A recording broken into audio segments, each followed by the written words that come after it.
Sir Thomas More, a scholar and statesman, objects to King Henry VIII's plan to divorce and remarry in order to father a male heir. But More, ever the diplomat, keeps quiet about his feelings in the hopes that Henry will not bother him about the matter.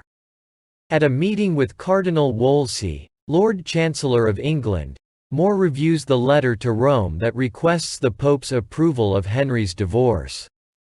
More points out that the Pope provided a dispensation, or exemption, in order for Henry to get married in the first place, since Catherine, the woman Henry married, was the widow of Henry's brother. More doubts that the Pope will agree to overturn his first dispensation.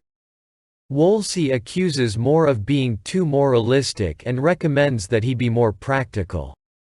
After conversing with Woolsey, More runs into Thomas Cromwell, the king's confidant. Cromwell, recently promoted to the position of Cardinal's secretary, insincerely tells More he is one of More's greatest admirers. More also meets Señor Chapais, the Spanish ambassador to England.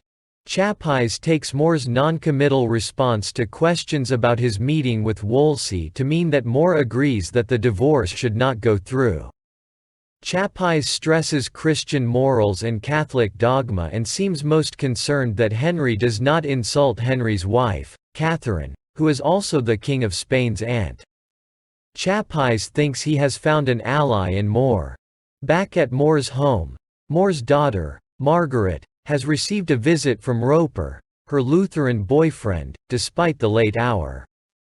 Roper asks More for Margaret's hand, but More refuses to allow a Lutheran, in his eyes a heretic, into his family.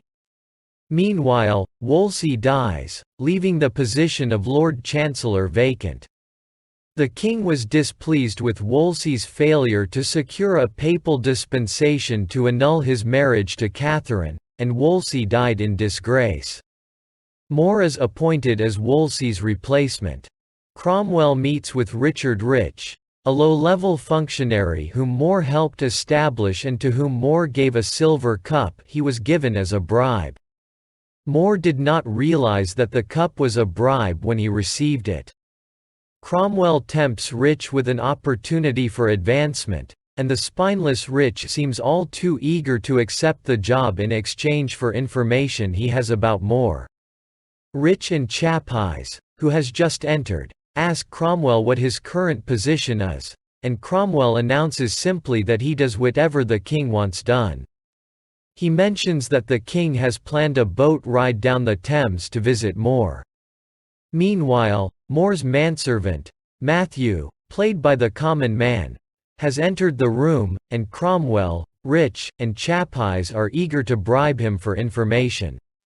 Matthew tells them only the most well-known facts about his master, but the trio pays him off anyway.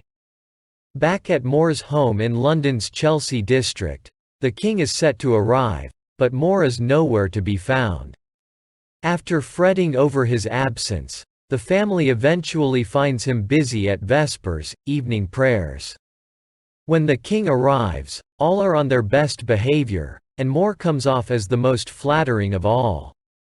However, More does tell the king that More cannot agree to the divorce, reminding him that the king promised not to bother More about it.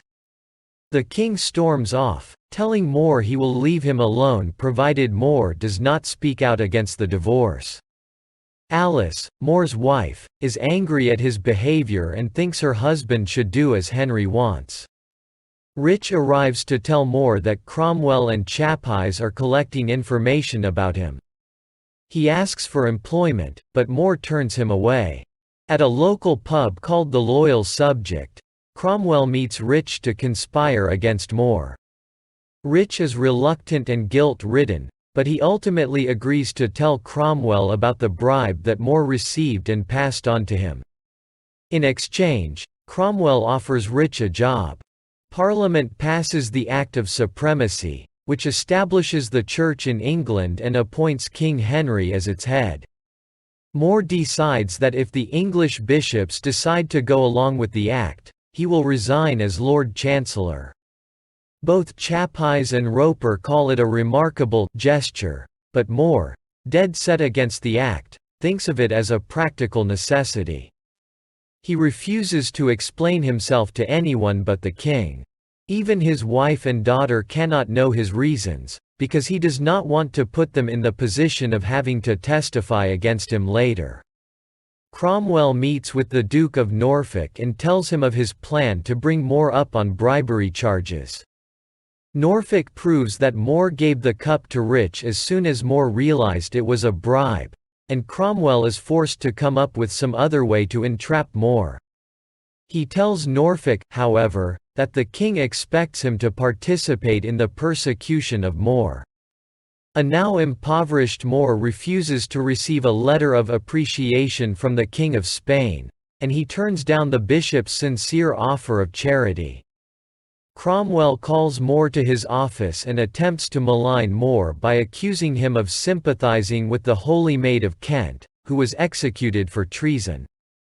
Cromwell also accuses him of having written a book attributed to King Henry.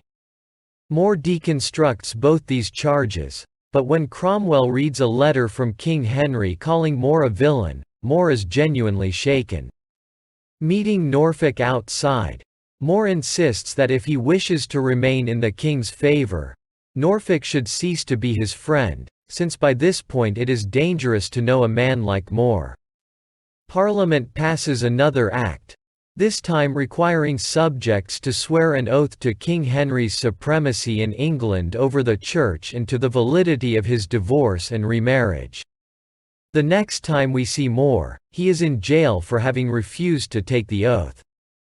Cromwell, Norfolk, and the Archbishop of Canterbury, Thomas Cranmer, interrogate More in prison, but they cannot trick him into signing the oath or divulging his opinions on the king's behavior.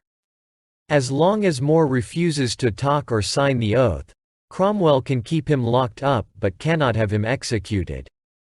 He removes More's books but lets his family visit, hoping that they will be able to reason with him. Though More's daughter, Margaret, tries to convince her father he has done all he can, More refuses to relent. Alice finally sympathizes fully with More's predicament, and, displaying their full love toward each other, they reconcile just before the jailer, the common man, insists that the visit is over. Cromwell gives Rich the office of Attorney General for Wales in exchange for Rich's false testimony at More's trial. Though More never opened his mouth, Rich claims he heard More deny the king's authority over the church. More is sentenced to death but not before he can express his disapproval of the Supremacy Act and his disappointment with a government that would kill a man for keeping quiet. More goes to his death with dignity and composure, and the play ends with his beheading.